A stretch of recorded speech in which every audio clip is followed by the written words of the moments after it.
뜨거운 물체는 왜 빛을 낼까요? 아주 간단해 보이죠?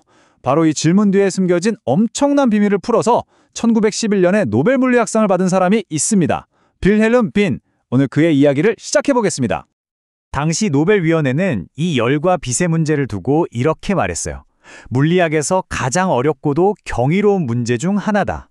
그러니까 그 시대의 네로라 하는 천재 과학자들이 전부 이 문제 하나에 매달렸다는 거죠. 정말 대단한 도전이었어요. 도대체 열과 빛 사이에는 어떤 비밀스러운 언어가 오고 가는 걸까요? 이 질문 하나가 수십 년 동안 과학자들을 괴롭혔습니다.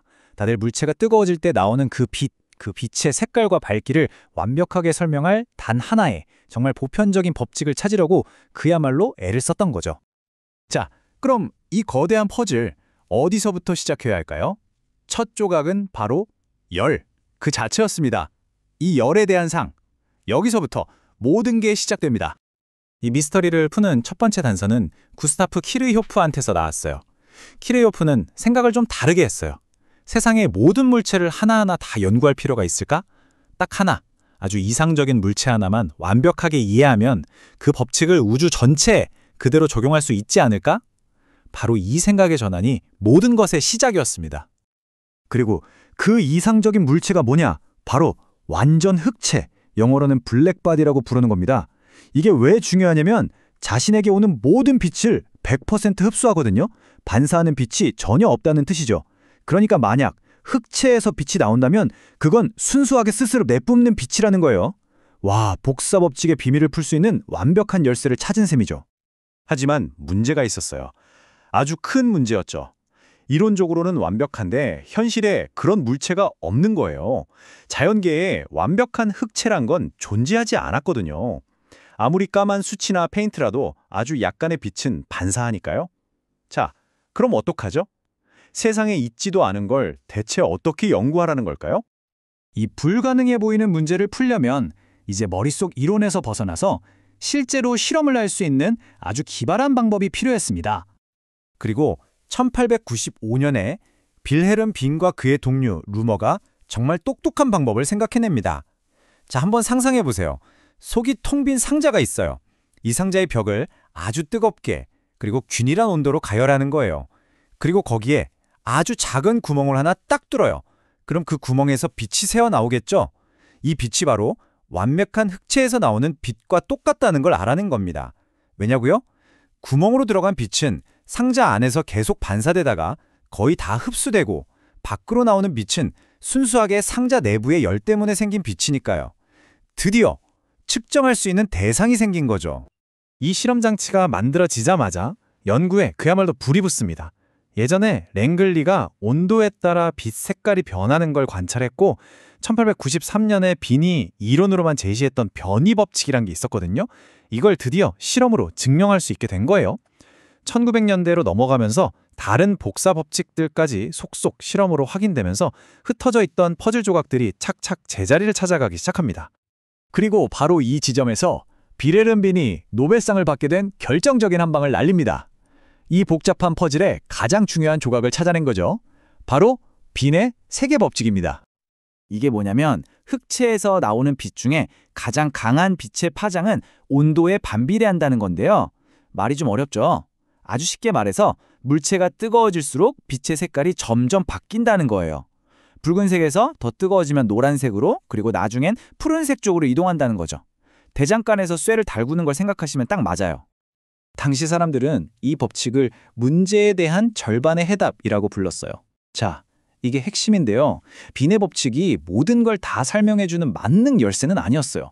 하지만 역사상 처음으로 색깔만 보고도 온도를 정확하게 알아낼 수 있는 아주 명확하고 예측 가능한 공식을 만들어냈다는 거. 이게 정말 중요했던 겁니다. 그리고 이 법칙이 얼마나 대단한지는 이걸 어디에 썼는지를 보면 바로 알 수 있습니다. 바로 별의 온도를 재는 데 사용됐거든요.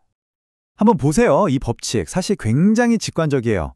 온도가 낮을 땐 우리 눈에 안 보이는 적외선이 주로 나오다가 온도가 올라가면 붉게 달아오르죠. 더 뜨거워지면 하얗게 빛나잖아요. 우리가 이미 경험적으로 알고 있던 사실에 빈의 법칙이 정확한 숫자를 붙여준 거예요. 이 색깔은 몇 도다 하고요. 그러니까 빛의 색깔, 즉 파장만 분석하면 그 물체의 온도를 정확하게 잴 수 있다는 거죠. 이게 무슨 의미인지 아시겠어요? 인류가 역사상 처음으로 직접 가볼 수도 없는 저 멀리 수광년 떨어진 태양이나 별들의 온도를 정확하게 측정할 수 있게 됐다는 뜻입니다. 정말 엄청난 일이죠? 자, 이제 퍼즐의 마지막 조각을 찾으러 가볼까요? 빈의 법칙은 정말 대단했지만 이게 끝이 아니었습니다. 아직 해결해야 할 문제가 남아 있었거든요. 빈의 법칙이 나오고 나서 물리학계가 좀 재미있는 상황이 됐어요. 두 개의 법칙이 경쟁하게 된 건데요. 한쪽에는 빈의 법칙이 있었어요. 이건 파장이 짧은, 그러니까 푸른색 계열의 빛은 기가 막히게 잘 설명했어요.